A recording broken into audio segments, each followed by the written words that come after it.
안녕하십니까. 이 사회 보시는 목사님이 남의 속도 모르고 저 시간이 안 짧아요. 합창단 찬양을 얼마나 은혜롭게 부르는지. 이 또 제가 찬송을 듣다 보니까 오늘 말씀을 충만하게 전하려고 준비를 했는데 너무 찬송을 은혜롭게 불러서 주눅이 들어가지고 오늘 말씀이 잘 되는가 모르겠습니다. 아니, 하나님은 공평하신 하나님인데 어떻게 어떤 사람한테 저렇게 꾀꼬리같이 아름다운 목소리를 주시고 나한테는 세상에 이런 목소리를 주셨나. 그래 잠시 시험이 살짝 들 뻔했는데 또 보니까 이 찬송 수준도 대단하지만 이 청중 수준이 보통이 아니네요. 이 열화와 같이 막 앵콜을 외치는데 이 앵콜을 한 곡 더 해야 설교를 조금 더 해도 되고 좀 일찍 마칠 건데 싶은데 또 목사님이 시간이 짧다. 저 시간은 안 짧아요. 예, 지금 이 설교를 1시간 반을 어떻게 하나 지금 고민을 하고 있는데 찬송을 이렇게 길게 불러주시고 앵콜까지 해주셔서 너무 감사하고, 앵콜 플러스 앵콜 해도 됩니다. 반갑습니다. 우리 오늘 창세기 2장 15절 말씀부터 읽겠습니다.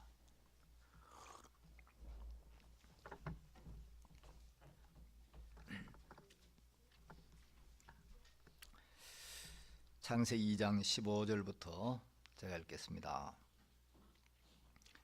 여호와 하나님이 그 사람을 이끌어 에덴 동산에 두사 그것을 다스리며 지키게 하시고, 여호와 하나님이 그 사람에게 명하여 가라사대 동산 각종 나무의 실과는 내가 임의로 먹되 선악을 알게 하는 나무의 실과는 먹지 말라. 내가 먹는 날에는 정령 죽으리라 하시니라. 3장 1절부터 읽겠습니다. 여호와 하나님의 지으신 들짐승 중에 뱀이 가장 간교하더라. 뱀이 여자에게 물어가로되 하나님 참으로 너희들어 동산 모든 나무의 실과를 먹지 말라 하시더냐. 여자가 뱀에게 말하되 동산 나무의 실과를 우리가 먹을 수 있으나 동산 중앙에 있는 나무의 실과는 하나님의 말씀에 너희는 먹지도 말고 만지지도 말라. 너희가 죽을까 하노라 하셨느니라. 뱀이 여자에게 이르되 너희가 결코 죽지 아니하리라. 너희가 그것을 먹는 날에는 너희 눈이 밝아 하나님과 같이 되어 선악을 알 줄을 하나님이 아심이니라. 여자가 그 나무를 본즉 먹음직도 하고 보암직도 하고 지혜롭게 할 만큼 탐스럽기도 한 나무인지라. 여자가 그 실과를 따먹고 자기와 함께 남편에게도 주매 그도 먹은지라. 이에 그들의 눈이 밝아 자기들의 몸이 벗은 줄을 알고 무화과나무 잎을 엮어 치마를 하였더라. 7절 말씀까지 읽었습니다. 서천교에 이렇게 오니까 옛날에 경북 상주 모동에 살던 이 김미자 자매가 여기 또 시집 와 있는 줄 몰랐어요. 어제 이제 김미자 자매 남편들은 형제도 이렇게 만났는데 그 김미자 자매 이제 동생이 제가 학교에 근무할 때 이제 제 제자였어요. 그래가지고 이제 김영헌 자매라고 학교에서 이제 구원을 받고 연결이 돼가 이제 가족들이 또 교회에 연결되고 세월이 꽤 흘렀는데 참 이 교회 안에서 복음을 섬기고 있는 모습을 보니까 너무 이렇게 반갑고 감사하고, 저는 오늘 새벽에 제가 구원받은 간증을 좀 이렇게 했습니다. 구원을 받기 전에 뭘 해도 제 마음이 이 만족이 없는 거예요. 이 마음이 채워지질 않고 인생에 답이 되지를 않았어요. 제가 이제 이 칼럼을 좀 쓰고 있는데 이제 칼럼을 한 3년 쓰니까 총알이 다 떨어져 가지고 이제 뭘 쓰지. 그래 이제 미천이 좀 없는 거예요. 시간도 좀 바쁘고. 근데 한 번은 주일 우리가 이제 아침에 8시 반이면 직분자 모임을 갔는데 한 장로님이 목사님, 세상 사람들은 인생에 없는 게 3가지가 있다고 합니다.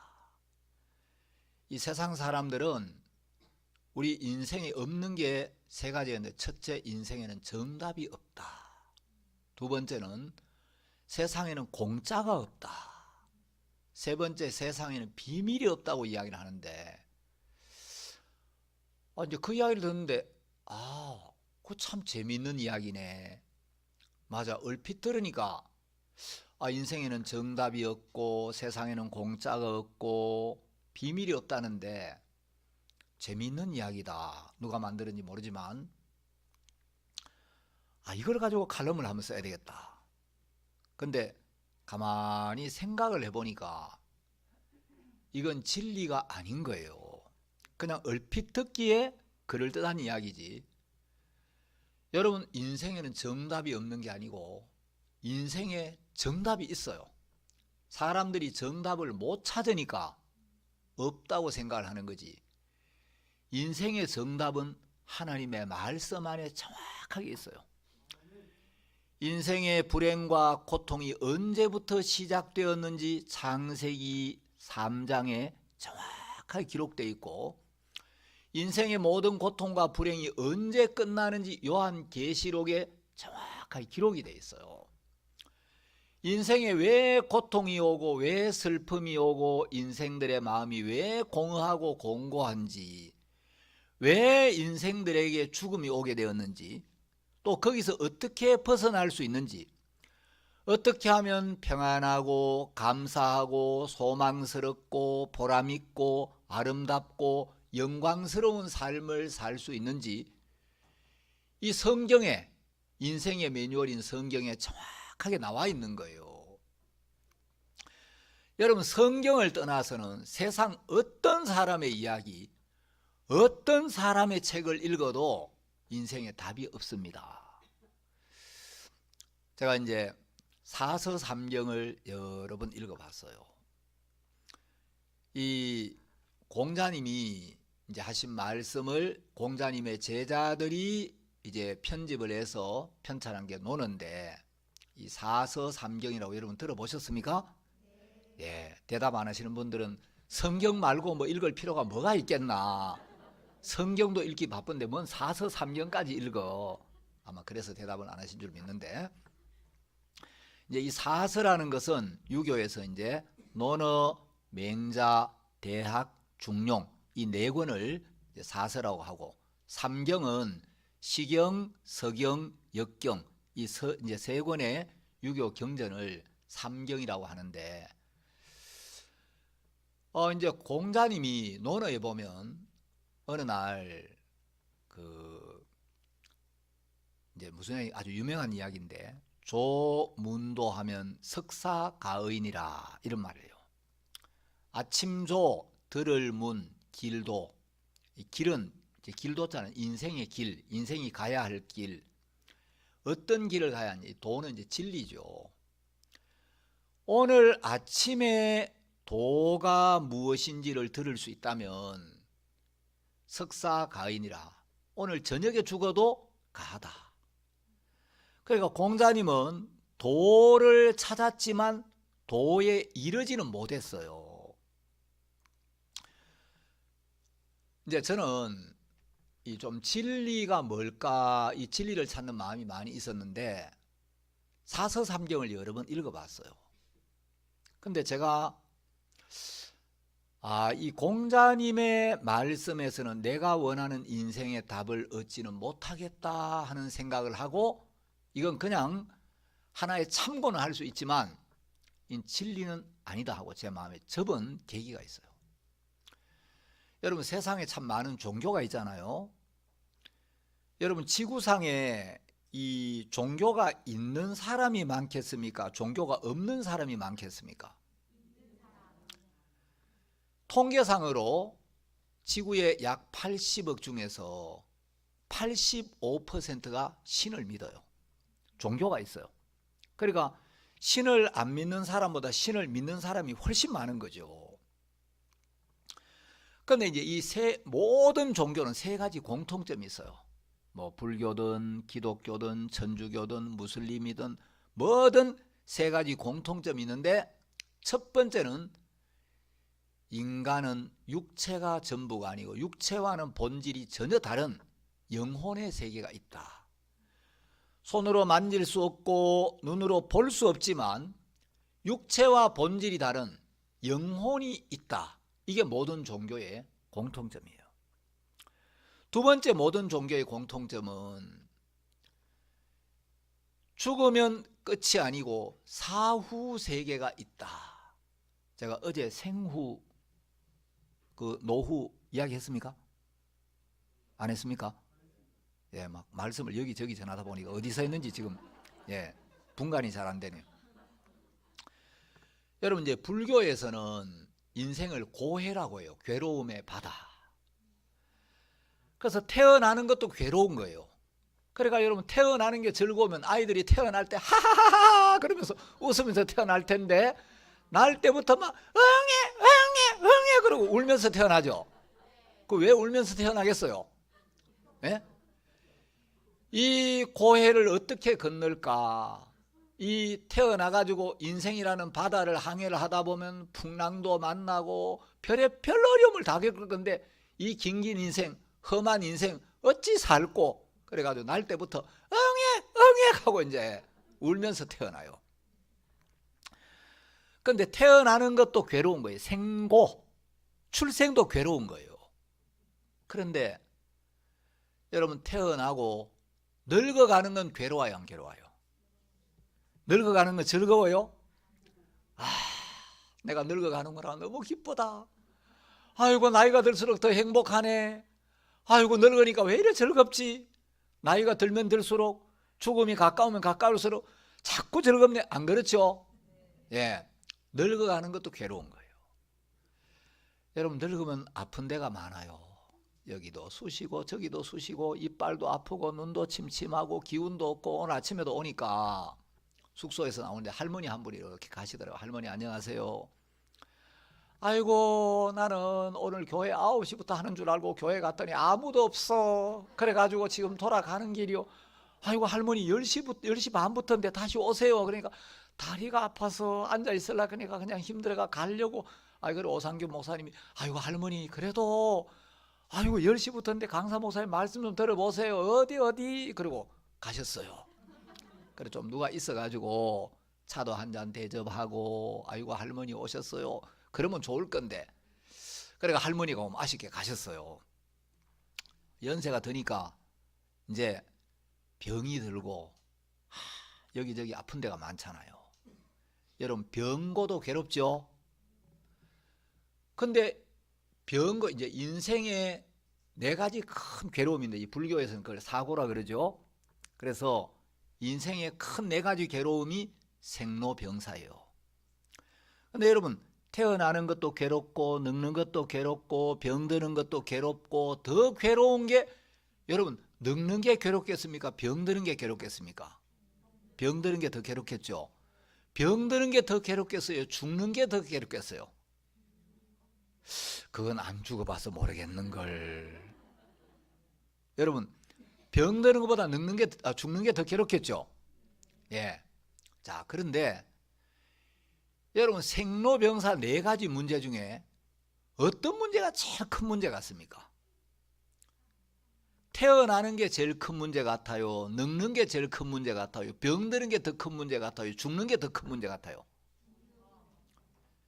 이 네 가지 인생의 큰 괴로움, 이제 불교에서는 하여튼 인생의 괴로움 네 가지를 이야기하는데, 그 중에 제일 큰 괴로움이 어떤 괴로움 같아요? 죽음이 제일 크겠죠. 그럼 여러분, 인생의 큰 괴로움이 네 가지가 있는데, 그 중에 제일 큰 문제를 딱 해결해 버리면 나머지 문제는 문제 같지가 않겠죠. 인생의 큰 문제 네 가지가 있는데, 그 중에 제일 심각하고 제일 큰 문제를 딱 해결하면 나머지는 좀 가벼워질 거 아니에요. 그래서 여러분, 이 죽음의 문제를 딱 해결하면 인생이 너무 평안하고 가볍고 제일 큰 문제 해결했으니까 언제 죽음이 와도 문제가 안 되겠죠. 근데 이제 인생에는 괴로움이 있는데 이 태어나는 것도 괴로움, 생고. 병드는 것도 괴롭다 해서 병고라고 하지요. 여러분 이제 죽는 것도 괴로움인데 자, 사람이 태어나면 태어난 후를 생후라고 하죠. 그런 말 들어봤어요? 생후 몇 개월 그러죠? 예. 생후도 있는데 노후가 있어요. 그 사람들이 노후 대책, 노후 준비 그런 말 많이 쓰죠. 자, 이제 노후가 있는데 사람들은 노후 준비는 많이 하는데 노후만 있는 게 아니고 사후가 있다니까요. 사후 세계 그런 말 들어봤죠? 사람들이 노후 준비는 많이 하는데 사후 준비를 어떻게 해야 될 줄을 모르는 거예요. 하여간 이제 제가 이 고등학교 때 연탄가스를 마시고 완전히 의식을 잃었다가 병원에서 깨나면서 내가 어제 연탄가스를 조금만 더 마셨더라면 죽었겠구나. 내가 죽었더라면 내 몸을 떠난 내 영혼은 어디로 갔을까? 죽음 너머에는 과연 어떤 세계가 있을까? 궁금하고 불안하고.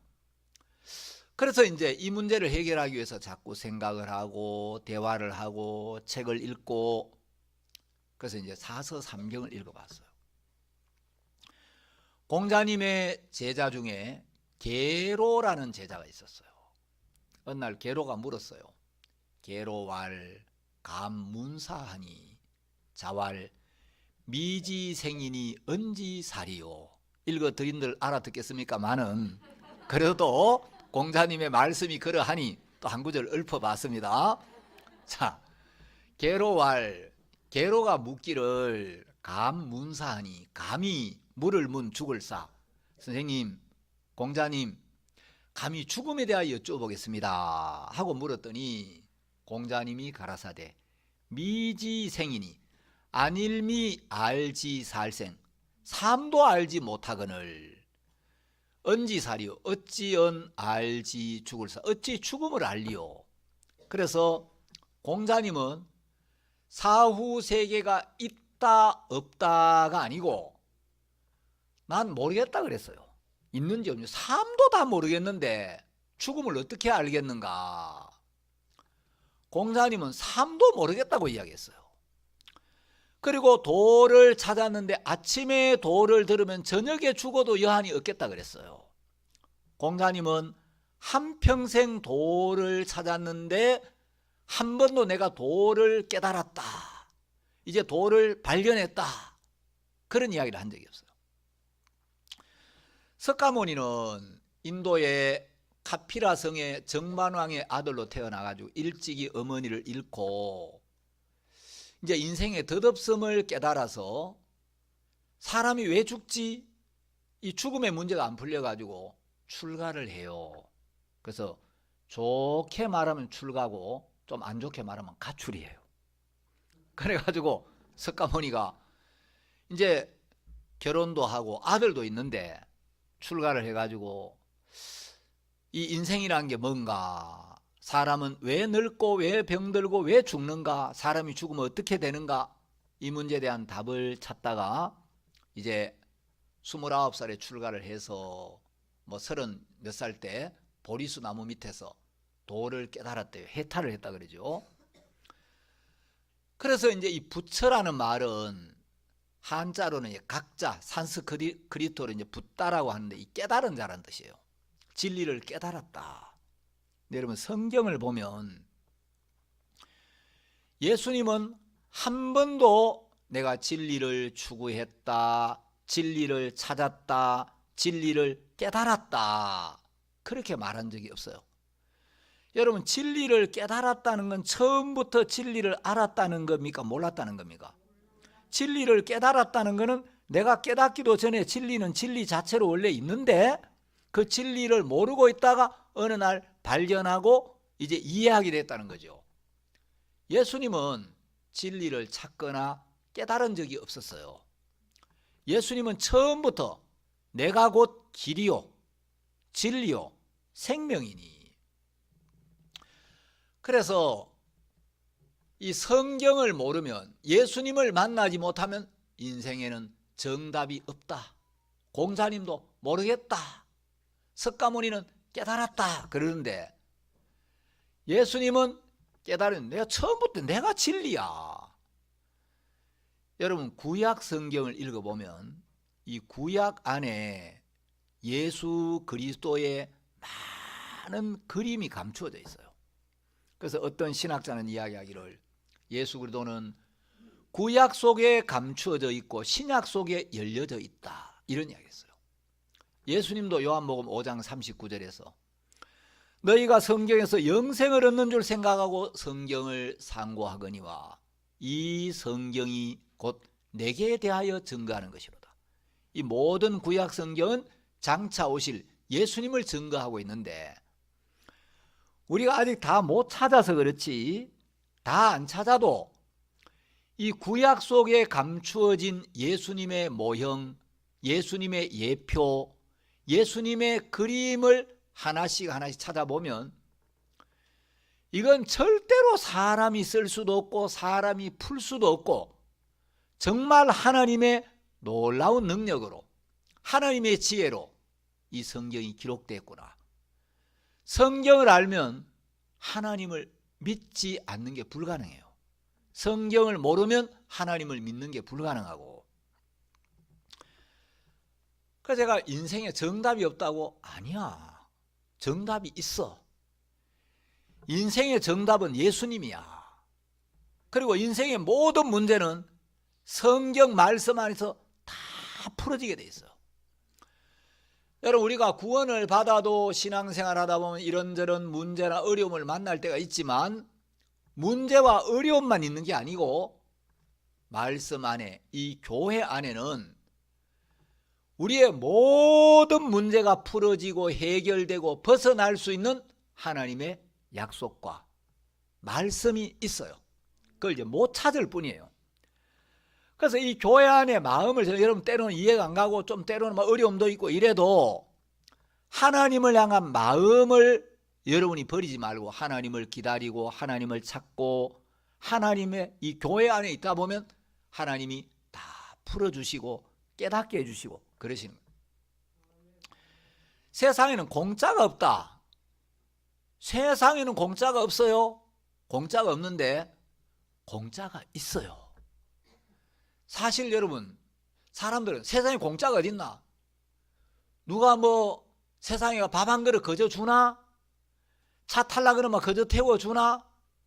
옷을 하나 사도 돈을 줘야 되고, 휴대폰 하나 살라 그래도 돈을 줘야 되고, 음료수 하나 살라 그래도 돈 줘야지. 공짜가 어디 있어? 근데 여러분, 진짜 귀한 것들은 전부 공짜예요. 여러분, 햇빛 쬐일 때 햇빛에 냅니까? 이 햇빛은요 굉장히 중요한 거예요. 여러분, 가급적이면 햇빛을 많이 쬐야 돼요. 햇빛을 쬐야 비타민 D가 이게 합성이 돼요. 그래서 한낮에 너무 뜨거울 때 말고 아침 햇살이 쫙 오를 때 하고, 저녁에 오후에 이제 한낮 지나고 너댓실 해가지고 햇살이 약간 좀 그 막 따가운 기가 좀 사라질 때 햇빛을 자꾸 쬐줘야 돼요. 그래야 여러분 성경에도 치료하는 광선이라는 표현이 나오죠. 예, 이 햇빛은 치료하는 능력이 있어요. 그래 유튜브 같은 데 보면은 어떤 사람은 또 막 햇빛만 쬐면은 막 모든 병이 다 없어진다 그러는데 그건 좀 과장 같고, 예, 햇빛을 쬐고 맨발로 땅을 밟으면 좋다 그러잖아요. 여러분, 햇빛은 공짜죠. 하나님이, 야, 너희들 이 햇빛 이거 얼마나 귀한 건 줄 알아? 햇빛 공짜로 못 줘. 이거 얼마나 비싼 건데. 이 태양을 내가 만들었는데 햇빛 쬐일 때 세 조금씩 내야 돼? 그러면 여러분, 가난한 사람 햇빛세 어떻게 내겠습니까? 이 비싼 햇빛세를. 여러분, 공기 돈 주고 마셔요? 공기는 사람이 사는데 정말 중요한 거거든요. 이게 쌀보다 중요해요. 그렇죠? 공기가 없어봐요. 어떻게 살아요? 근데 공기 공짜로 마시죠? 여러분, 부모님이 여러분 키울 때 돈 받고 키웠어요? 공짜로 키웠어요?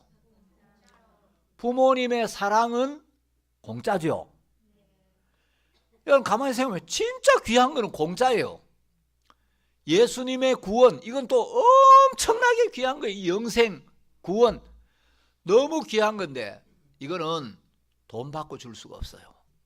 근데 너무 귀한 것들은 다 공짜인데, 햇빛, 공기, 마시는 물, 부모님의 은혜, 하나님의 구원, 다 공짜인데 이 사람들이 너무 귀하고 이거는 너무 비싼 거여서 값을 받을 수가 없어서 공짜로 주니까 이 귀한 줄을 몰라요. 이걸 시답잖게 여기는 거예요.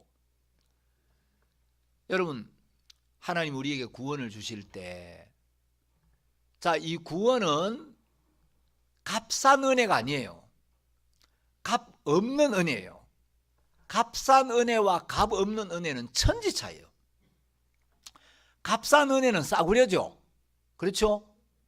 은혜를 값을 받고 주시기는 주시는데 값을 좀 싸게, 인간들한테 값을 조금 싸게 받고 하나님이 은혜를 주시면 그건 값싼 은혜가 되는데, 그러면 은혜의 값어치가 좀 떨어지겠죠. 그런데 값 없는 은혜는 값싼 은혜가 아니에요.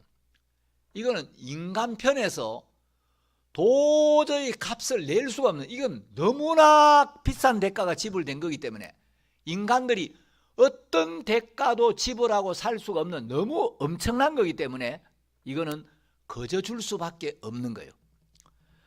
그래서 여러분, 값없는 은혜라고 하니까 사람들이 이걸 값싼 은혜처럼 여기는 사람들이 있는 거예요.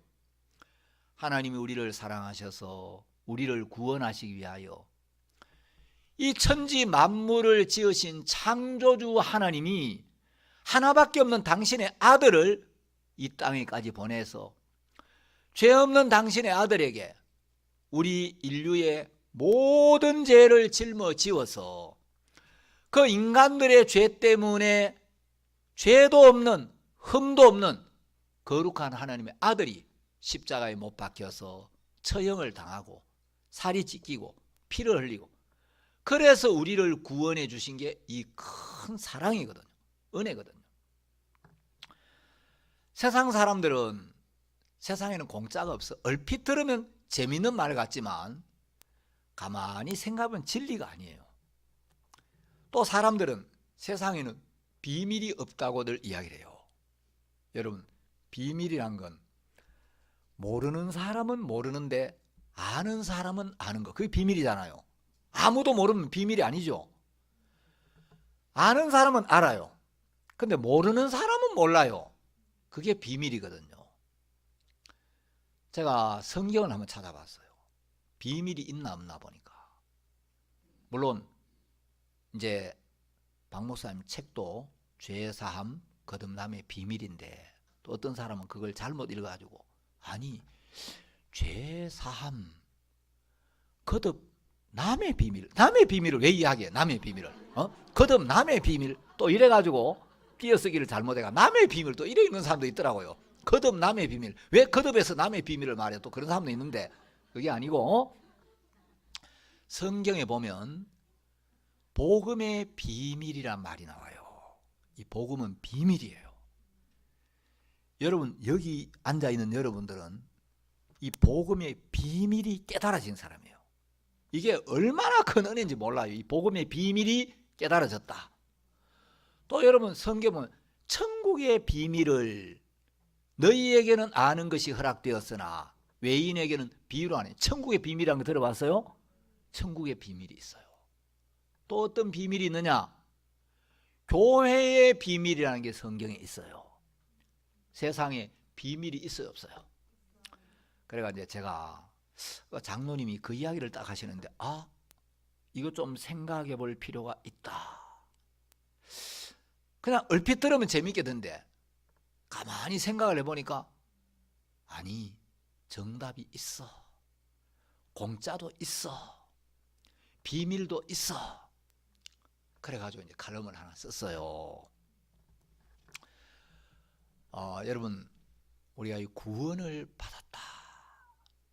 예수님을 우리가 주로 모셨다. 그럼 여러분, 인생에 아무것도 걱정 안 해도 돼요.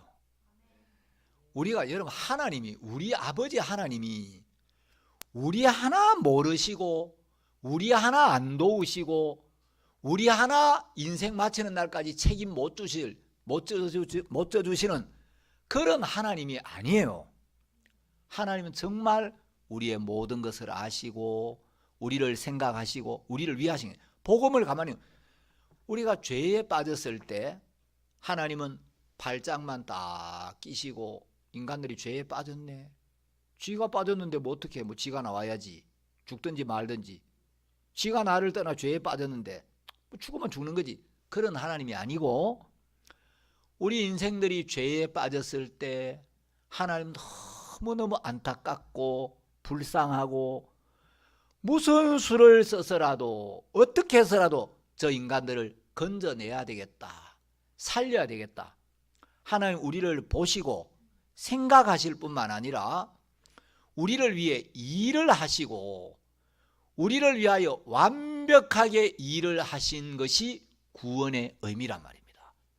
구원을 생각해 보면, 하나님은 우리가 하나님을 등지고 하나님을 떠나 사단의 이끌림을 받고 있을 때, 죄에 빠졌을 때 우리를 못 본 채 하시는 하나님이 아니고, 잃어버려진 우리 영혼을 찾도록 찾으시는, 찾을 때까지 찾으시고 우리를 살리기 위하여, 우리를 구원하기 위하여 하나님으로서 하실 수 있는 모든 일을 하신 것이 구원이잖아요. 그래서 우리의 죄를 씻어주셨죠. 제가 이제 지난주에 이양교 TV에 영상을 하나 올렸어요. 왜 올렸냐 하면, 대전도 집회 때 박옥수 목사님하고 선산 장로교에 같이 다니셨던 박 목사님보다 연세가 3살 많은 원로 목사님이 한 분 오셨어요. 그 목사님 고향 선배니까 잘 아시는 분이죠. 그래 이분이 이제 대구 교회에 연결이 돼가지고 이제 대구 뭐 인근에서 목회를 오래 하신 것 같아요. 근데 박 목사님 책을 다 읽었어요. 다 읽었는데 복음이 거의 가까이 왔는데 구원은 아닌 거예요. 그래가지고 자기는 영원한 속죄를 믿는다고 하셔요. 영원한 속죄를 믿는데, 그런데 이 박 목사님이 죄사함을 받고 난 뒤에 짓는 죄에 대해서 뭔가 좀 시원하게 이렇게 이야기를 안 한다고. 그래가지고 목사님 그런 게 아닙니다. 그래가 이제 대구 계시는데, 대구 교회도 또 여러 분 오셨는가 봐요. 이번에 대전도 집회 한다고 박 목사님 전화를 하셨다 그러더라고요. 그래서 아이고 목사님 우리 잠실에 집회하는데 한번 오십시오. 그래가 이제 김진성 목사님이, 목사님 가십시다. 그래가 이제 모시고 왔는데, 이분이 좀 신학을 했고 약간 이제 그 신학의 이런 학문적인 데 좀 관심이 있는 분이에요. 그래가지고 김진성 목사님이 이한규 목사님하고 좀 붙여놓으면 대화가 좀 되겠다. 저는 아이고 그런 분들 붙이면 대화가 되는 게 아니고 제가 머리가 아플라 그래요. 근데 자꾸 그런 분을 자꾸 또 붙여주셔요. 그래가지고 목사님하고 만났어요. 안녕하십니까. 그래가 이제 이분이 뭐 선산 이야기를 하면서, 옛날에 그 딕성 교사님 오셨을 때, 딕성 교사님 집회 때 나도 그때 갔었고, 그때 박옥수 목사님이 선산교회에서 이러셨고, 그래 이제 있는데 조제를 해보니까 이분이 복음이 좀 덜 풀렸어요. 그래 이런저런 이야기를 하다가 이분이, 나는 장로교 합동 측에서 목회를 했기 때문에 우리 장로교에서는 예정설을 믿습니다. 그러시는 거예요.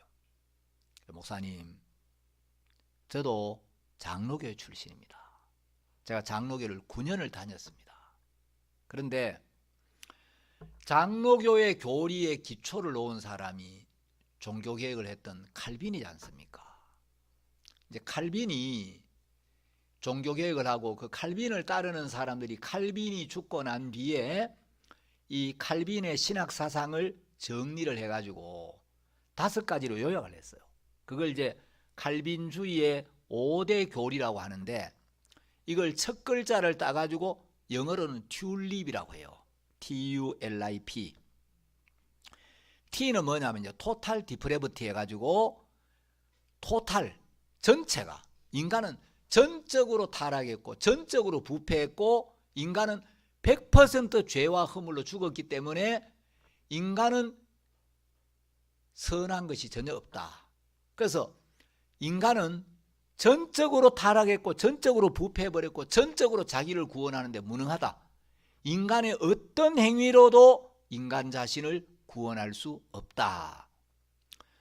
그 다음에 이제 U는 unconditional election 해가지고 제한적 속죄라 그러는데, 이제 이 칼빈의 제한적 속죄, 이 교리는 좀 문제가 있는 교리예요.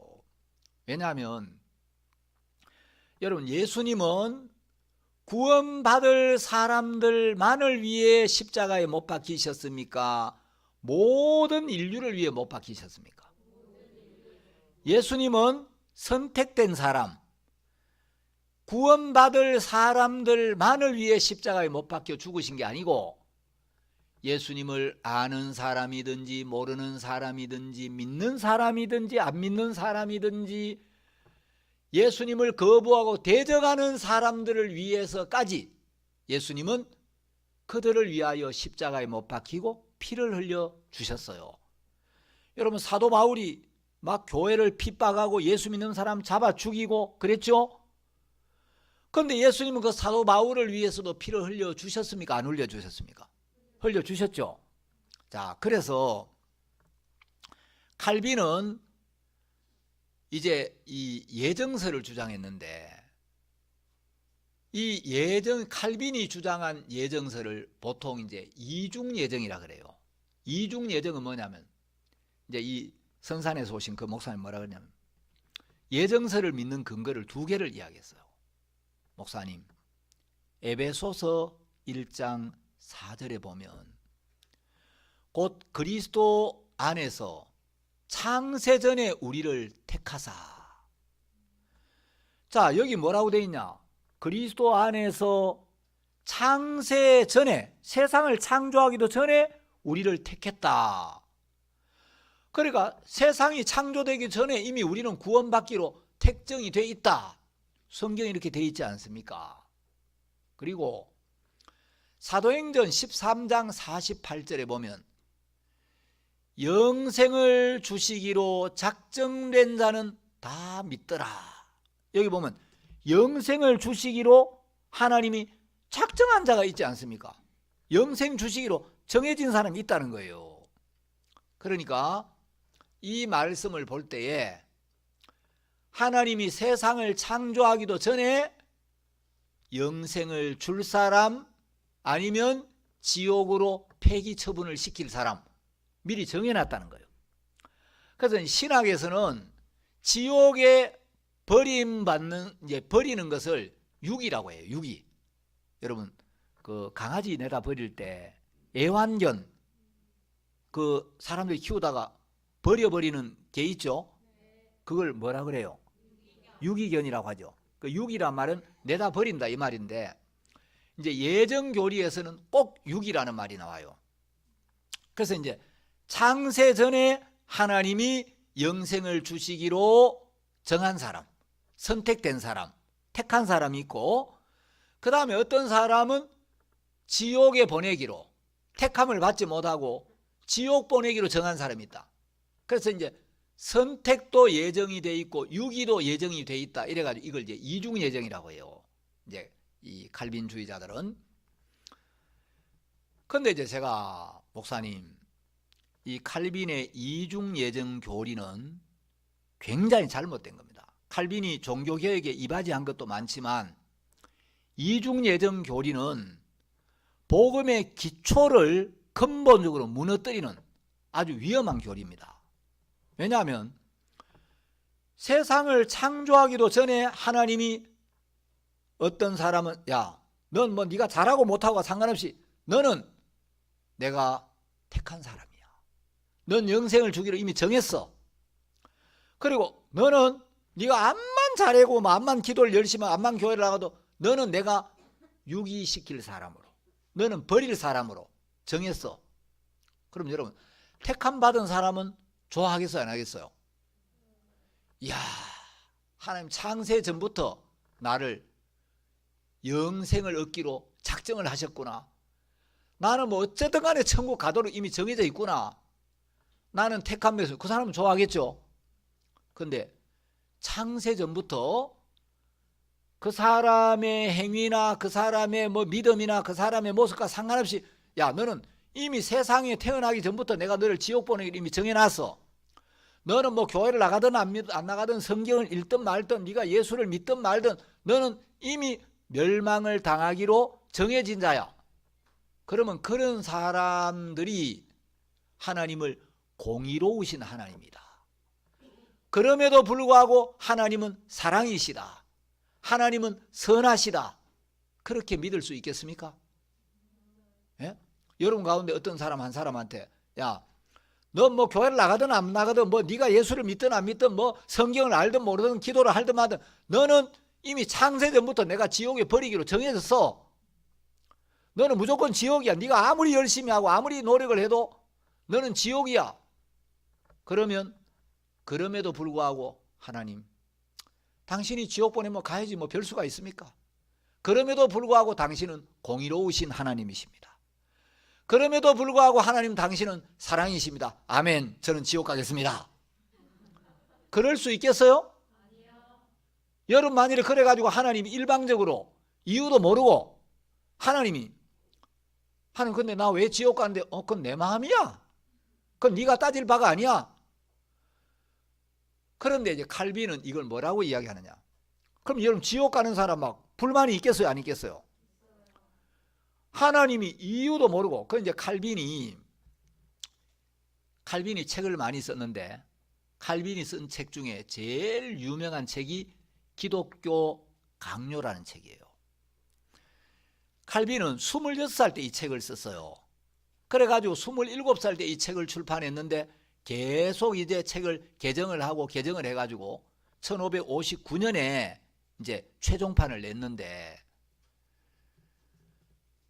그러면 이제 사람들이, 아니 지옥 가는 사람들은 하나님 나를 처음부터 창조하지 말지, 아예 만들지를 말지, 뭐 때문에 지옥 가기로 미리 정해놓고 나를 세상에 태어나게 해가지고 인생을 마감할 때 나를 지옥 가도록 미리 그렇게 왜 나를 운명 지어놓고 왜 그래 정했습니까?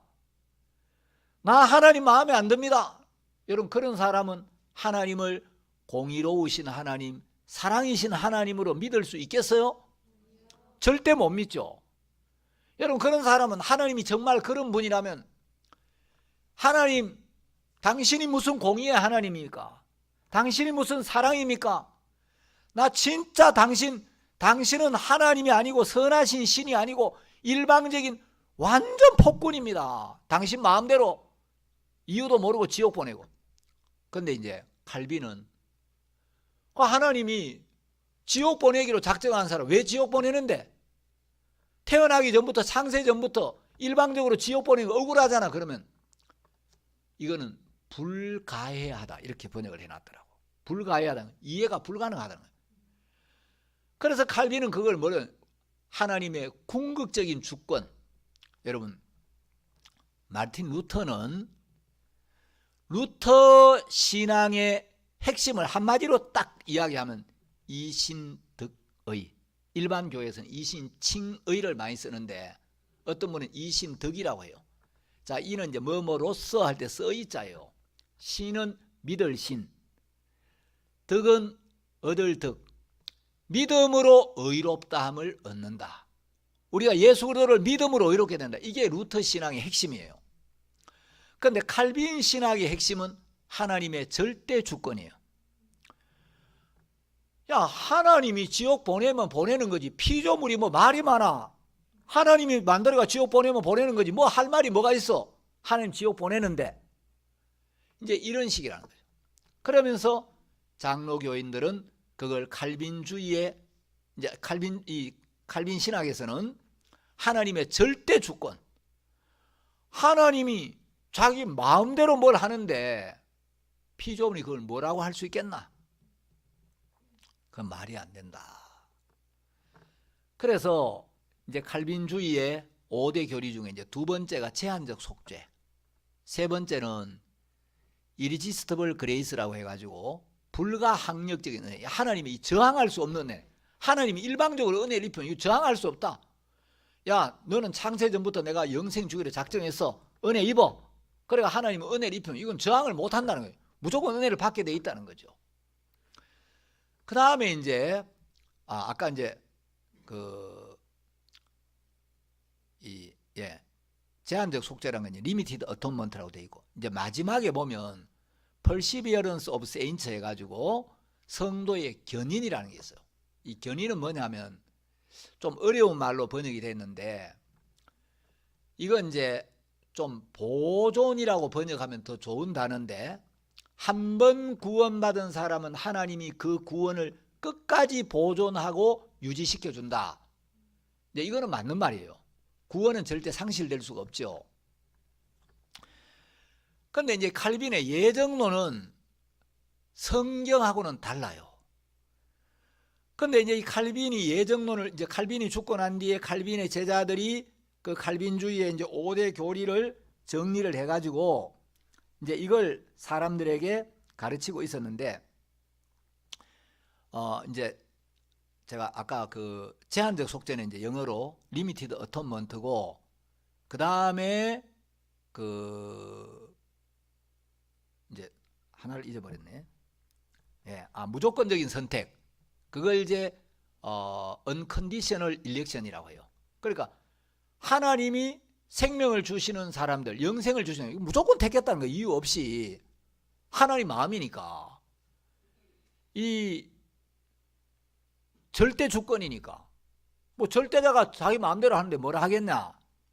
이제 이런 교리를 주장을 했는데, 목사님, 그런 교리는 하나님의 공의와 하나님의 사랑이라는 복음의 기초를 근본적으로 무너뜨리는 겁니다. 그게 무슨 공의의 하나님이냐는 거예요. 창세전부터, 인간이 태어나기 전부터 아예 누구는 일방적으로 영생, 누구는 일방적으로 지옥, 그걸 하나님이 어떻게 공의의 하나님이냐. 그게 무슨 사랑의 하나님이냐. 지옥 가는 사람이, 야, 너는 왜 지옥 가는 줄 알아? 창세전에 하나님이 너를 유기시키기로, 너는 지옥에 내다 버리기로 정해놨어. 그건 운명이야. 하나님이 네 운명을 그렇게 정했기 때문에 너는 하나님의 예정에 따라 지옥에 가야 되는 거야. 자, 그런 사람들이 하나님은 그럼에도 불구하고 공의로우시다. 그럼에도 불구하고 하나님은 사랑이시다. 하나님이 지옥 보내면 가야지. 하나님, 지옥으로 가겠습니다. 그렇지만 당신은 공의롭습니다. 그렇지만 당신은 사랑이십니다. 여러분, 그거 믿어지겠어요? 절대 안 믿어져요. 그 말이 안 되는 거예요. 자, 그래서 이제 이 칼빈이 이런 교리를 주장을 했는데, 칼빈의 사위가 베자라는 사위가 있었어요. 여러분, 사위니까 장인의 그 사상을 철저하게 따르겠어요, 안 따르겠어요? 그래 이제 베자가 이 이중 예정이라는 교리를 주장을 하니까, 이제 어느 날 이거는 좀 잘못된 것 같다. 이 칼빈이나 베자가 주장하는 이중 예정의 교리가 이게 아닌 것 같다. 그래서 이걸 이제 좀 이거 성경적이지 않다. 그래서 여기에 반박하는 이제 사람들이 있었어요. 평신도인데 코른 헤르트라는 사람이 있었는데, 이 사람이 이거 칼빈주의의 5대 교리, 이거는 문제가 있어. 성경하고 달라. 그러니까 이제 이 베자하고, 칼빈의 사위인 베자하고 코른 헤르트하고 논쟁이 됐는데, 여러분, 논쟁을 하면 누가 이길 것 같아요? 예? 누가 이길 것 같긴 한데 이름이 뭐라 했더라. 베자는 기억이 나는데 그 무엇이라 했지. 이제 코른 헤르트라는 사람이 있었는데, 이 사람이 굉장히 논쟁을 잘 잘 이끌어가면서 이 칼빈과 베자의 예정 교리가 틀렸다는 걸 딱딱 지적을 해가지고 사람들이 이쪽에 굉장히 영향을 많이 받는 거예요. 그러니까 이제 칼빈주의자들이 야, 이거 코른 헤르트가 계속 논쟁을 하면 우리 칼빈주의가 흔들리고 칼빈주의가 무너지겠다. 그래서 저 코른 헤르트를 논박할 수 있는 똑똑한 칼빈주의자를 한 명 뽑아가지고 코른 헤르트를 박살을 좀 내면 좋겠다. 그래서 이 코른 헤르트를 깨트릴 수 있는 대항마를 하나 뽑은 거예요. 그 사람이 아르미니우스라는 사람이에요.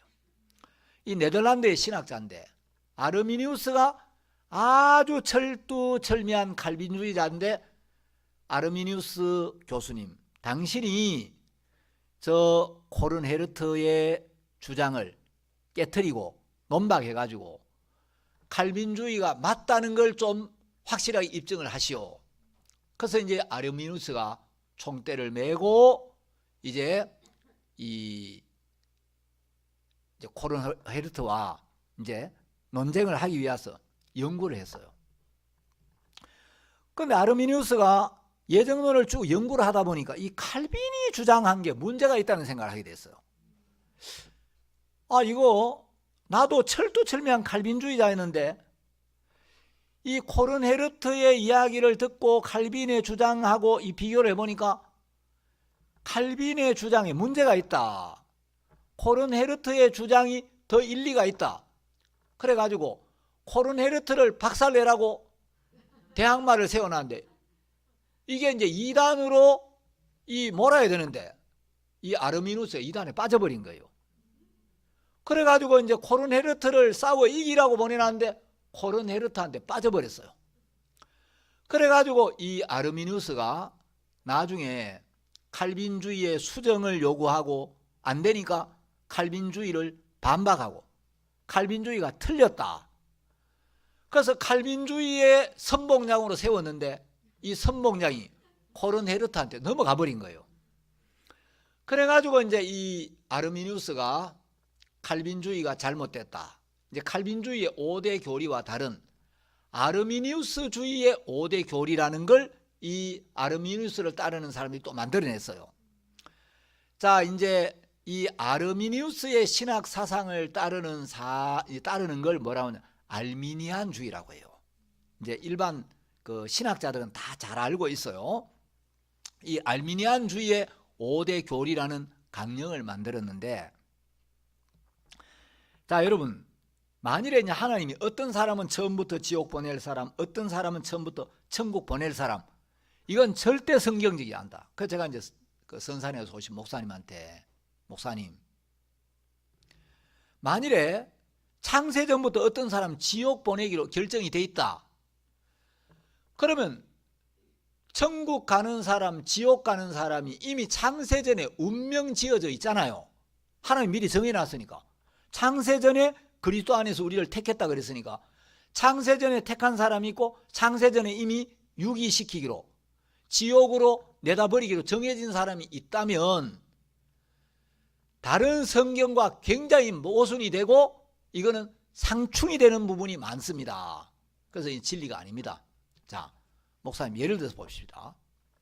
디모데전서 2장 4절에 보면 하나님은 모든 사람이 구원을 받으며 진리를 아는 데 이르기를 원하시느니라 이렇게 되어 있어요. 자, 여러분, 성경에는 하나님께서 모든 사람이 구원받기를 원하신다고, 그리고 진리를 아는 데 이르기를 원하신다고 되어 있죠. 하나님이 모든 사람이 구원받기를 원하신다고 말씀하셨는데 모든 사람이 구원받기를 원하시는 게 하나님의 마음인데 창세전부터 어떤 놈은 지옥, 너는 암만 잘해도 안 돼. 왜? 내가 세상을 창조하기도 전에 너는 세상을 창조해가지고 세상에 태어나면 지옥 보내기로 운명을 정해놨어.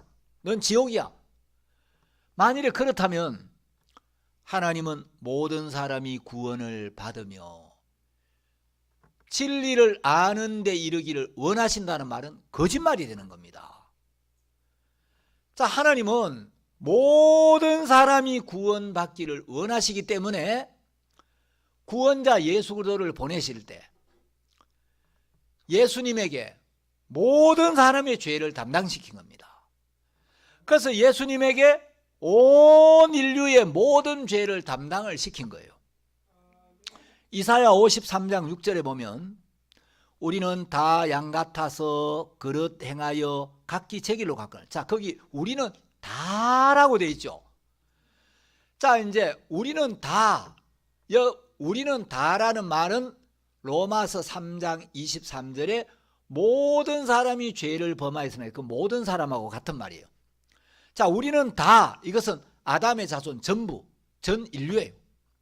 여러분, 성경에는 명백하게 예수님에게 구원받을 사람의 죄만 담당시킨 게 아니라 온 인류의 모든 죄를 담당시키셨다고 기록이 돼 있어요. 자, 요한 1서 2장 2절에 보면 저는 우리 죄를 위한 화목 제물이니 우리만 위할 뿐 아니요 온 세상의 죄를 위하심이라. 자, 예수님은 우리의 죄만 위하여 십자가에 못 박혀 죽으신 게 아니고 온 세상의 죄. 영어 성경에 보면 For the sins of the whole world 해가지고 온 세상의 죄들. 스페니시 성경에도 프렌치 성경에도 러시아 성경에도 다 그렇게 돼 있어요. 그런데 중국어 성경에는 번역이 좀 다르게 돼 있어요. 중국어 번역본에는 두 가지로 번역을 했는데 요한일서 2장 2절에 온 세상의 죄라는 단어를 중국어에는 뭐라고 표현했냐? 전 인류적 죄, 이렇게 번역한 번역본이 하나 있고 또 한 군데는 보천하인적 죄 해가지고 온 천하에 있는 인간의 죄.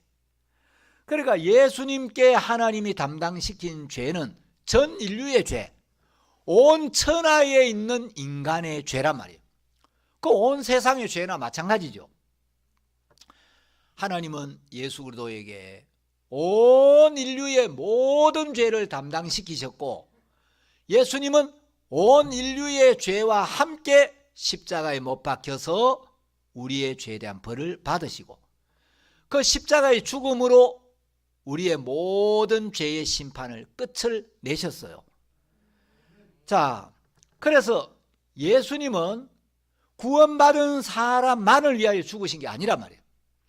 자, 그러면 이제 칼빈의 주장에 따르면 어떤 사람은 창세전부터 미리 영생을 주시기로 작정을 했고 어떤 사람은 창세전부터 미리 지옥에 버리기로 작정을 했다면 하나님은 미리 창세전부터 지옥 갈 사람, 천국 갈 사람 다 알고 계실 텐데 창세전에 어차피 지옥에 버리기로 작정한 인간들, 지옥에 버리기로 운명을 지어버린 인간들이 하나님 마음 안에 있었다면 지옥 보내기로 창조한 인간들을 위하여 당신 아들이 피를 흘려야 할 필요가 뭐가 있냐는 거예요. 어차피 지옥 보내기로 운명을 지어놓고 만들었는데 지옥 보낼 인간들을 위하여 멸망시키기로 작정한 인간들을 위하여 예수님이 십자가에 못 박혀 피 흘릴 이유가 없죠. 그래서 칼빈의 교리에는 어쩔 수 없이 리미티드 어톤먼트라 해가지고 제한적 속죄, 다시 말하면 예수님의 피는 모든 인류를 위하여 흘려진 게 아니라 구원받을 사람만을 위하여 흘려졌다, 이런 교리가 만들어질 수밖에 없는 거예요. 자, 그래서 이 교리의 기초가 잘못되어 있기 때문에 이런 잘못된 교리의 기초 위에 세워진 신앙은 절대로 구원에 이를 수가 없는 거예요. 자, 그러면 성경은 어떻게 이야기하냐? 성경은 하나님은 모든 사람이 구원을 받으며 진리를 아는 데 이르기를 원하신다 그랬어요. 자, 성경 한 군데 요한복음 3장 16절 여러분 잘 아시죠? 자, 요한복음 3장 16절에 보면 하나님이 세상을 이처럼 사랑하사 독생자를 주셨으니 이는 저를 믿는 자마다 멸망치 않고 영생을 얻게 하려 하심이라. 여러분, 하나님이 믿는 사람만을 위하여, 택한 사람만을 위하여 독생자를 주셨습니까? 세상 자체를 사랑하셔서 세상 만민을 위하여 독생자를 주셨습니까? 세상을 이처럼 사랑하사 독생자를 주셨다 그랬죠. 그 다음에 이는 저를 믿는 자마다 멸망치 않고 영생을 얻게 하려 함이라.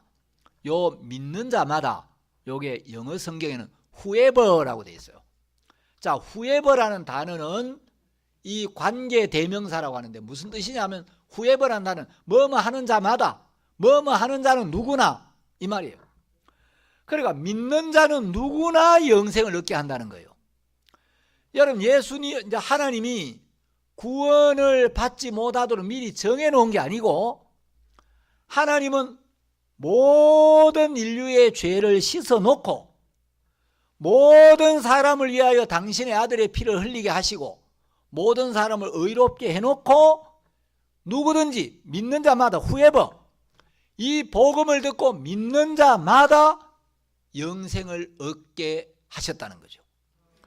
자, 이제 이 예정론이 왜 오해가 되냐? 자, 우리 에베소서 1장 4절을 한번 봅시다. 자,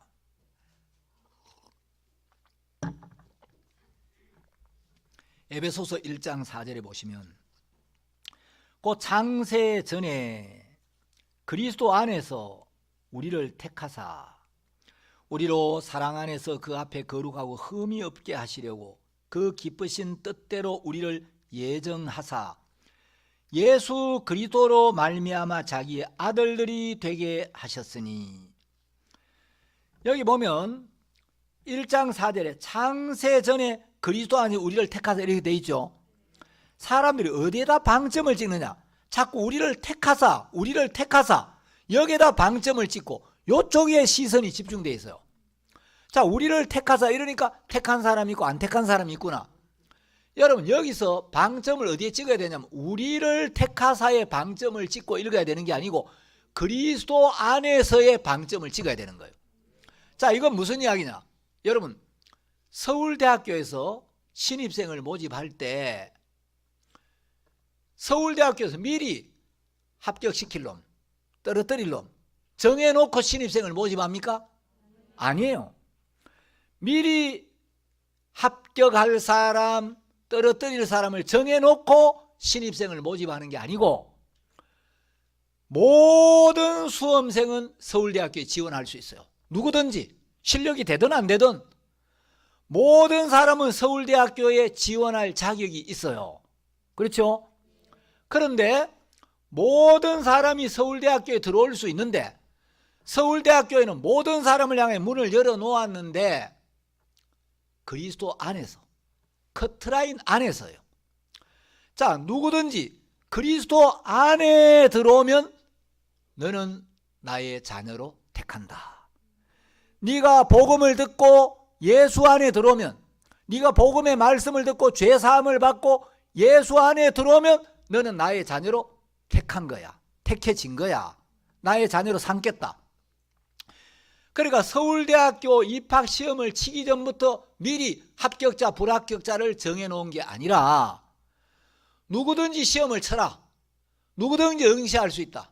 그런데 합격점에 도달만 하면 외국 유학생이든 한국 학생이든 경상도 학생이든 전라도 학생이든 누구든지 커트라인 안에 들어오면 서울대 학생이 되도록 합격의 기준을 정해놓은 거지 합격자를 정해놓은 게 아니란 말이에요.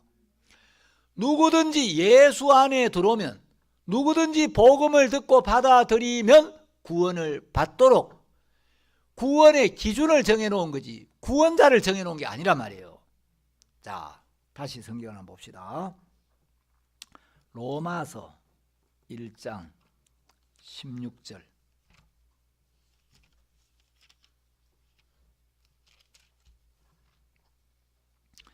자, 로마서 1장 16절에 보시면 내가 복음을 부끄러워하지 아니하노니 이 복음은, 자, 그 다음 다 같이 읽겠습니다. 시작. 모든 믿는 자에게 구원을 주시는 하나님의 능력이 됨이라. 자, 여기 보니까 모든 믿는 자에게 무엇을 주셔요? 자, 모든 믿는 자니까 누구든지 복음을 듣고 믿기만 하면 복음을 믿는 모든 사람에게는 구원을 주십니까? 안 주십니까? 자, 문제는 복음을 믿느냐 안 믿느냐에 달린 거지 예정에 달린 게 아니란 말이에요. 모든 복음을 믿는 모든 자에게 구원을 주신다라고 성경에 하나님 약속하셨잖아요. 그럼 어떤 사람이 복음을 듣고 믿기만 하면 그 사람은 영생을 얻는 거란 말이죠. 자, 로마서 3장 22절을 한번 봅시다.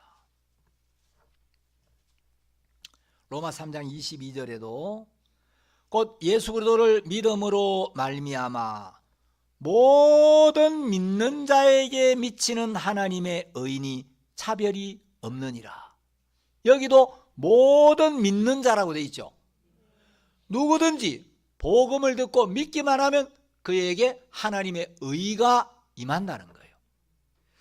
자, 여러분 성경에는 이제 예정을 부인하면 안 돼요. 하나님이 예정은 뭐냐?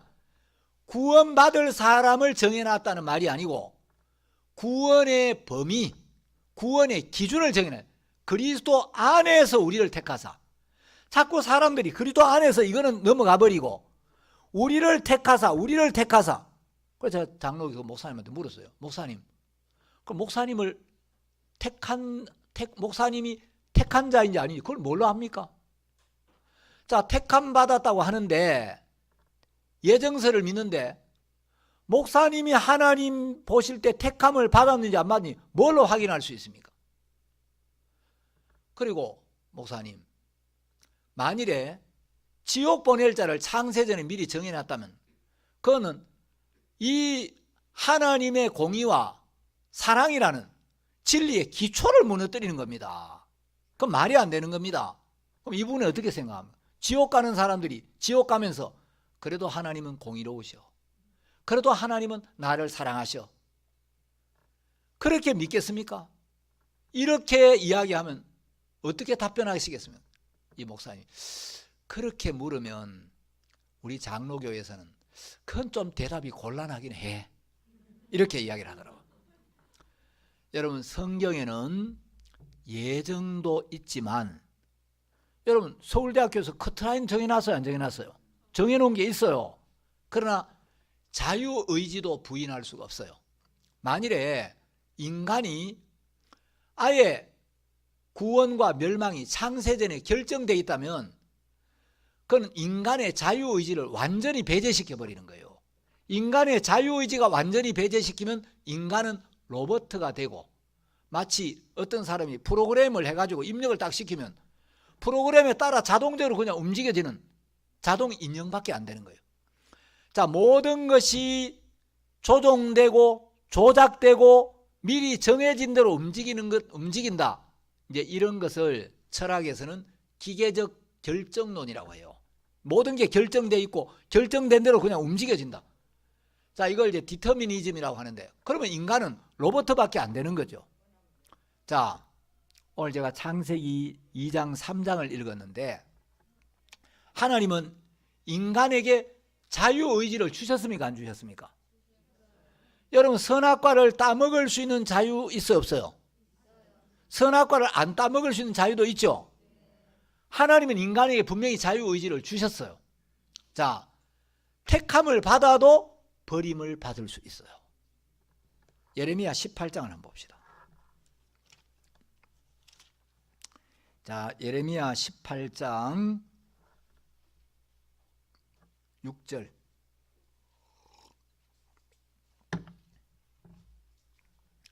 예레미야 18장 6절에 보시면 나 여호와가 이르노라 이스라엘 족속아 이 토기장이에 하는 것 같이 내가 능히 너희에게 행하지 못하겠느냐. 이스라엘 족속아 지늘기 토기장이의 손에 있음 같이 너희가 내 손에 있느니라. 자, 모든 인생은 하나님의 손 안에 있죠. 예, 하나님의 주권이 있어요. 있는데 그러나 그렇다고 이 하나님이 모든 걸 일방적으로 자유의지를 무시하고 일방적으로 조종하는 그런 로봇이 아니란 말이에요. 자, 7절.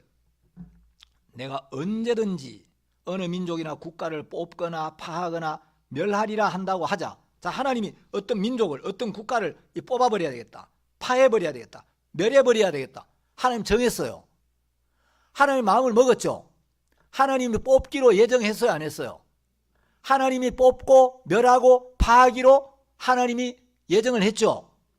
자, 그런데 8절에 보면 만일 나의 말한 그 민족이 그 악에서 돌이키면 내가 그에게 내리기로 생각하였던 재앙에 대하여 뜻을 돌이키겠고, 하나님이 멸하고 파하고 뽑기로 정했어도 이 백성들이나 민족들이 마음을 돌이키면 하나님도 멸하지 않고 다시 은혜를 베풀겠다. 하나님도 뜻을 돌이키겠다고 이야기했죠. 자유의지가 있습니까, 없습니까? 인간이 마음을 돌이키면 하나님도 뜻을 돌이키겠다고 했죠. 결정되어 있습니까? 인간에게 달려 있습니까? 인간이 돌이키느냐 돌이키지 않느냐에 따라 하나님도 뜻을 돌이킬 수 있고 안 돌이킬 수 있는 거예요. 9절. 내가 언제든지 어느 민족이나 국가를 건설하거나 심으리라 한다고 하자. 자, 하나님 뜻을 정했어요. 미리 정했어요. 어떤 민족이나 국가를 건설하겠다, 심겠다. 하나님 뜻을 정했습니다. 예정을 했습니다. 그런데 10절. 만일 그들이 나보기에 악한 것을 행하여 내 목소리를 청종치 아니하면 내가 그에게 유익케 하리라 한 선에 대하여 뜻을 돌이키리라. 여러분, 하나님이 은혜를 입히려고 뜻을 정해도 인생들이 하나님의 말씀을 버리고 떠나고 목소리를 청종치 아니하면 하나님이 뜻을 돌이키겠다고 했죠. 자, 인간의 자유의지가 배제되면 안 되는 거예요. 인간이 하나님께 돌이키면 하나님도 뜻을 돌이키고, 인간이 돌이키지 않으면 하나님도 버리겠다는 거죠. 여러분, 이스라엘 백성은 택한 백성 맞습니까, 안 맞습니까? 택한 백성이죠. 하나님 택했죠. 택한 백성이기 때문에 선택된 민족, 선민의식이 꽉 차가지고 교만해지고 이방인들을 무시했어요. 자, 유대인들은 하나님이 택했지만 메시아를 보냈는데 메시아를 거부했어요. 하나님이 이스라엘 백성을 택했는데, 그래서 하나님이 은혜를 베풀려고 당신의 아들을 보냈는데 메시아를 십자가에 못 박아 처형을 시켜버리니까 이스라엘 백성들이 그렇지만 택했기 때문에 은혜를 입었습니까? 2000년 동안 나라를 잃고 전 세계에 흩어져서 나라 없는 서름을 겪고 구원의 복음이 유대인들이 버려버리니까 이 복음이 이방인에로 넘어왔어요. 그 덕분에 이방인의 때가 시작이 됐고 우리가 복음을 듣고 구원을 받을 수 있는 기회를 얻은 거죠.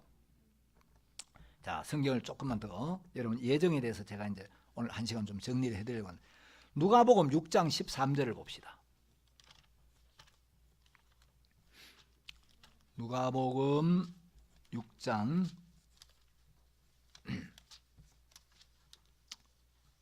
13절에 보시면 발금에 그 제자들을 부르사 그 중에서 12를 뭐하여? 택하여 뭐라고 칭하셨으니? 자, 여기 12사도를 주님이 부르셨다고 되어 있죠. 13절에 제자들을 부르사, 예수님의 제자죠. 제자들이 예수님을 불렀습니까? 예수님이 제자들을 불렀습니까? 예수님이 불렀죠. 자, 예수님이 택했어요? 제자들이 예수님을 찾았어요? 예수님이 12를 택했죠. 그 12사도를 세웠어요. 자, 그 사도의 이름 중에 16절에 보면 가룟 유다가 나옵니까, 안 나옵니까? 자, 가룟 유다는 예수님이 불렀고 예수님이 택했고 예수님이 사도로 세웠죠. 예수님이 부르고 예수님이 택하여 예수님이 세운 사도예요. 그런데 가룟 유다가 사탄이 주는 생각을 받아들여서 예수님을 은삼십에 팔고, 여러분 결국은 그 죄책감을 못 이겨 목을 매 자살했죠. 가룟 유다 구원 받았어요, 못 받았어요? 예? 가룟 유다 구원 받았나?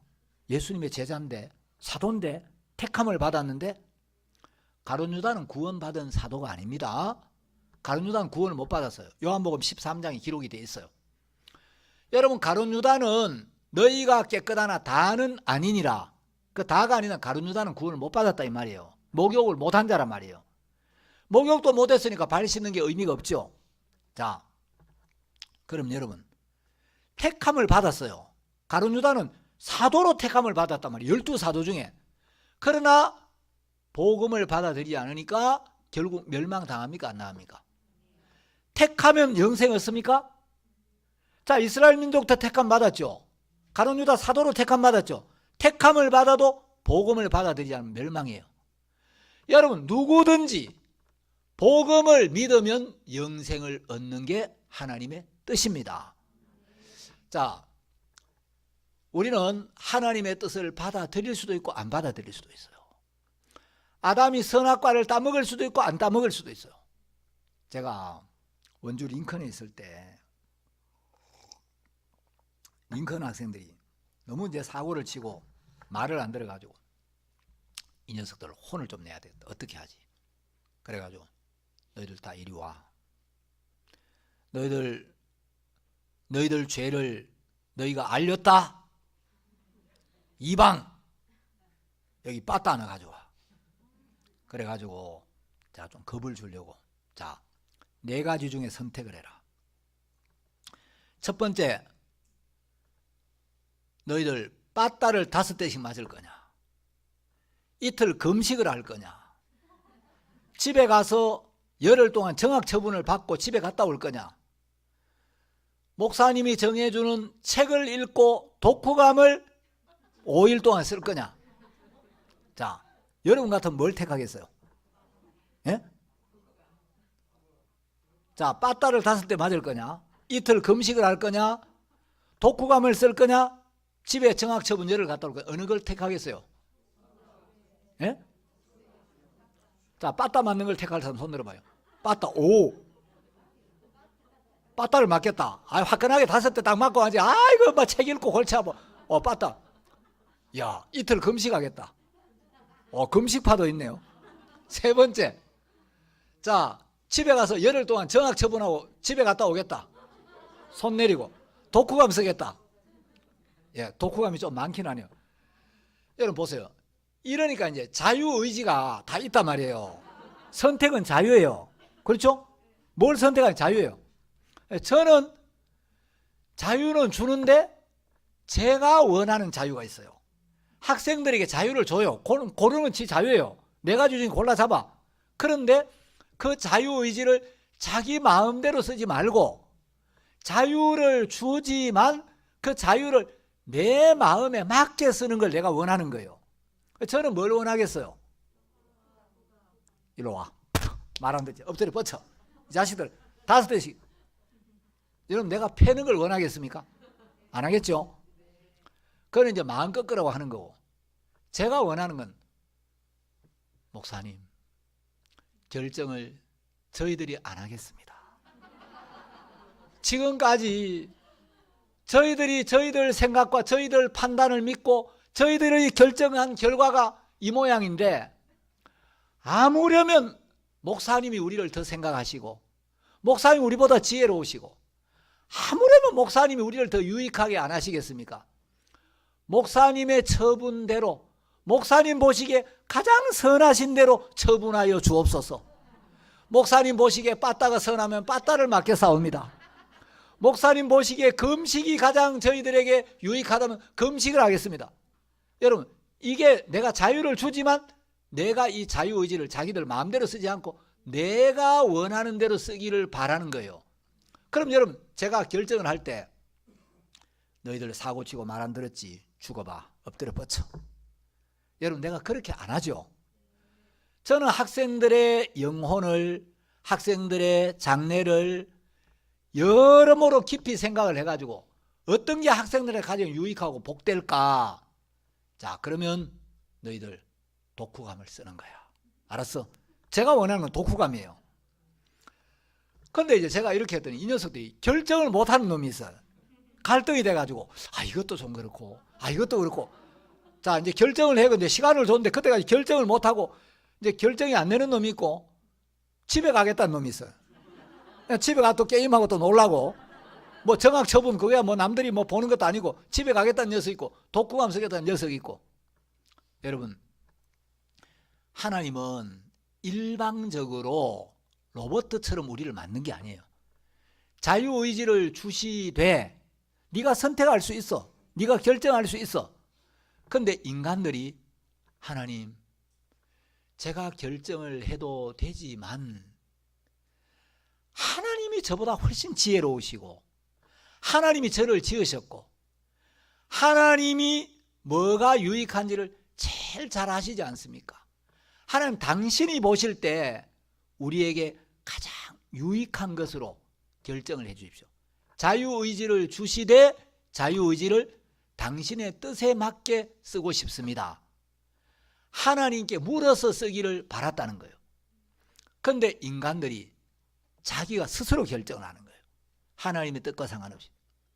자, 여러분, 저는 예정과 자유의지를 이렇게 생각을 해요. 성경을 볼 때. 자, 예정도 부인할 수 없죠.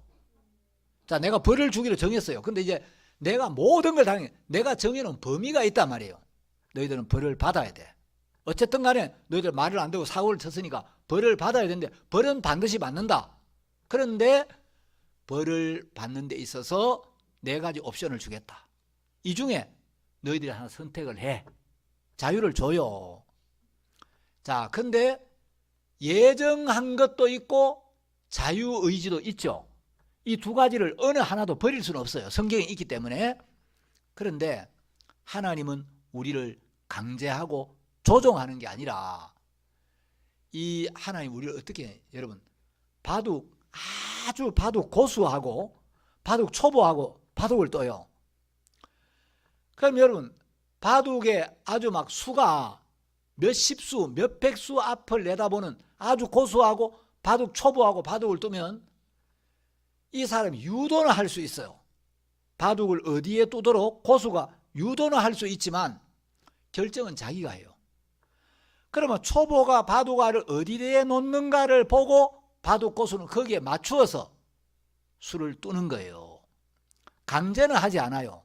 자유의지는 있는데 강제하지는 않는다는 거죠. 그러나 고수는 이 초보가 바둑알을 딱 놓는 걸 보면 한 알, 2알 딱딱 놓는 걸 보면 그 다음에 어디를 놓겠다 미리 알아요. 수가 아주 높은 사람은. 하나님은 여러분, 바둑이 9단이 아니고 900단도 아니고 9000단도 아니고 9만 단쯤 될지 몰라요. 하나님은 완전히 고수예요. 우리의 모든 걸 알아요. 하나님은 우리가 어떤 생각을 할지, 저런 생각을 가지면 어떤 방향으로 갈지 아시는 거예요. 그러면서 우리의 길을 인도해 주시는 분이라는 거죠. 여러분, 오늘날 많은 장로교인들이 칼빈이 만든 이런 잘못된 교리의 물을 먹어가지고 예정에 대하여 굉장히 잘못 알고 있고, 그래서 사람들이 굉장히 매여 있어요. 저도 장로교회 다닐 때 교인들이 뭐라, 에이, 하나님이 구원하기로 예정한 사람들은, 예정된 사람들은 결국은 다 하나님 앞으로 돌아오게 돼 있어. 결국은 다 구원받게 돼 있어. 여러분, 미리 예정이 돼 있다면 전도할 필요 있어요? 창세전에 이미 구원받기로 영생 주기로 다 정해져 있으면 전도 뭐 하려고 해요? 다 구원받을 건데, 가만히 놔둬도 될 건데 전도할 필요 없죠. 자, 한 구절만 더 설명을 드리고 마치겠습니다. 사도행전 17장 13장 48절. 사도행전 13장 48절에 보시면 이방인들이 듣고 기뻐하여 하나님의 말씀을 찬송하며, 자, 뒷부분을 다 같이 읽겠습니다. 시작. 영생을 주시기로 작정된 자는 다 믿더라. 자, 여기 보니까 영생을 주시기로 작정된 자가 있죠. 그 봐라, 요 영생 주시기로 이미 작정해 놓은 사람이 있잖아. 근데 여러분, 영생을 주시기로 작정된 자는 어떤 사람이냐? 복음을 믿는 사람이에요. 복음을 믿고 그리스도 예수 안에 들어오면 다 영생을 주시기로 하나님이 영생의 기준과 범위를 정해놨다는 거예요. 자, 그러면 영생을 주시기로 작정된 다 믿더라 그랬죠? 그러면 이 사람들이 믿었기 때문에 영생을 주는 거예요. 자, 영생을 주시기로 작정된 자는 다 믿더라. 뭘 믿었느냐? 사도행전 13장 앞부분에 복음이 나와요. 복음을 믿는 모든 자들에게 영생을 주신다고 약속을 했잖아요. 자, 사도행전 13장, 그 이제 영생을 주시기로 작정된 자는 다 믿는데 뭘 믿었냐는 거예요. 뭘 믿었기에 영생을 주시기로 작정이 돼 있었고 영생을 주셨나? 자, 38절에 보시면, 그러므로 형제들아 너희가 알 것은, 자, 우리가 알아야 되는 게 있는데, 이 사람을 힘입어 죄 사함을 너희에게 전하는 이것이며, 이 사람은 누굽니까? 예수님이죠. 예수님을 힘입어 죄 사함을 너희에게 전하는 이것이며, 39절, 또 모세의 율법으로 너희가 의롭다 하심을 얻지 못하던 모든 일에도 이 사람을 힘입어 뭐 하는 자마다, 믿는 자마다 의롭다 하심을 얻는 이것이라. 자, 13장 38절 39절에 복음이 나왔죠. 그러면 여러분, 복음이 앞에 쭉 증거가 됐는데 48절에서 영생을 주시기로 작정된 자는 다 믿더라. 뭘 믿었습니까? 48절에서 믿더라 했는데 믿으면 뭘 믿었어요? 그 앞에서 바울이 증거한 복음을 믿은 거죠. 복음을 믿었기 때문에 영생을 준 거예요. 그러니까 뭘 정했냐? 영생 주시기로 작정, 어떤 사람을 정해놓은 게 아니라 복음을 믿는 자는 누구든지 영생을 주시기로 영생의 기준, 범위를 정해놓았다는 거예요. 그 영생의 기준과 범위를 정해놓고 복음을 믿으니까 다 영생을 주신 거예요. 왜? 복음을 듣고 믿으면 다 영생 주겠다고 약속이 돼 있기 때문에 그 약속대로 복음을 믿은 자는 다 영생을 주셨고, 하나님이 야, 서울대학교 커트라인 안에만 들어와, 그러면 다 서울대학교 입학생, 서울대학생의 자격을 줄 거야. 그거 정해놨어요. 그래서 커트라인에 들어오는 자들에게는 다 서울대학생의 자격을 주더라. 서울대학생의 자격을 얻기로 작정된 자들은 다 합격을 했더라, 이 말이에요. 아시겠습니까? 오늘날 칼빈이 유명한 신학자지만 아무리 유명해도, 아무리 많은 사람이 따라도 하나님의 말씀을 벗어나면 안 되는 겁니다. 말씀 안에서, 말씀이 교리보다 훨씬 우리 마음에 커야 됩니다. 여러분, 잘못된 교리를 따라가면 멸망이고 올바른 말씀을 따라가면 영생이에요. 그래서 여러분들이 특히 이제 장로교에 다니는 사람들, 이 칼빈주의의 5대 교리를 마치 막 거의 성경과 동등한 수준의 권위가 있는 것처럼 이렇게 생각하는데, 여러분, 하나님의 말씀이 신앙의 기준이 되어야 한다. 이걸 여러분 마음에 새겨두면 좋겠습니다. 기도하겠습니다. 하나님 아버지, 감사를 드립니다. 참 많은 사람들이 진리의 말씀을 떠나 거짓된 교리에 미혹되어서 혼돈과 또 행위 속에 있는 사람들이 많습니다. 우리에게 참된 교회를 주시고 참된 종을 주시고 우리 교회 안에 진리의 말씀이 밝히 드러나서 우리가 정말 가벼운 마음으로 분명한 말씀의 인도를 받게 하신 걸 감사합니다. 남은 시간을 축복해 주옵소서. 예수님의 이름으로 기도드렸습니다. 아멘. 감사합니다.